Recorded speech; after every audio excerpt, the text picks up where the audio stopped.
Namaste children, hope you're all ready for your science class.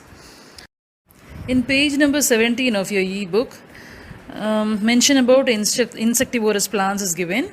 Insectivorous plants are the ones that derive some or most of their nutrients by trapping and consuming animals, mainly insects.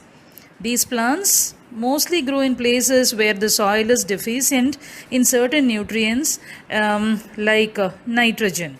You've already studied that nitrogen is very, very essential for plant growth. And see children, even with the unavailability or deficiency of nitrogen in the soil, these plants somehow strive to survive with the available resources. There's a lot to learn from these type of organisms, children. First one, the example that is given in your book is the Venus flytrap. You have learnt about this in your previous classes, that the leaves are two halves, and there are bristle-like hairs, sharp pointed hairs.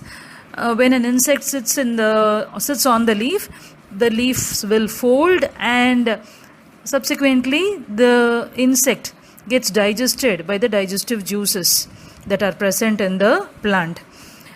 The next one is the sundew plant, which also has structures called as tentacles. Drops of sticky substance will be there, which are called as mucilage. And when the insect sits on these structures, it gets stuck to it, and the plant is able to digest it because of the digestive enzymes that are found in the plant.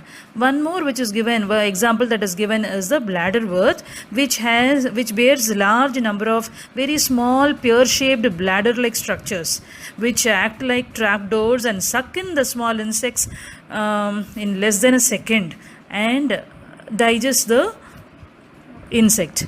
One insectivorous plant which fascinates me actually is the pitcher plant. The image of the pitcher plant is given in your book. Just see the e-book. A small pitcher in the sense like a small water jug or a pot. Pitcher it is. And this pitcher has a lid. Okay. And it is a modified leaf, which has a waxy coating, which is going to be very slippery for the insects, as well as there is sweet nectar which will attract the insects into the pitcher. Now what happens? The beautiful thing is that when an insect tries to peep inside the pitcher or goes that way out of curiosity, when it goes and peeps into the pitcher, the lid closes. The lid closes, and like I told you, for all other plants, we think that the digestive enzymes will digest it, and the plant will absorb the nutrients from the insect. Not only that, this pitcher has an internal structure where there are sharp hair-like structures inside this structure, inside the pitcher. Why are these present there? One might think, what is the use of this? When we peep into the pitcher, we might think that it is no harm. But when the lid closes, when the insect enters inside and the lid closes, the insect realizes that it is trapped inside the pitcher. And what does it do? It tries to escape.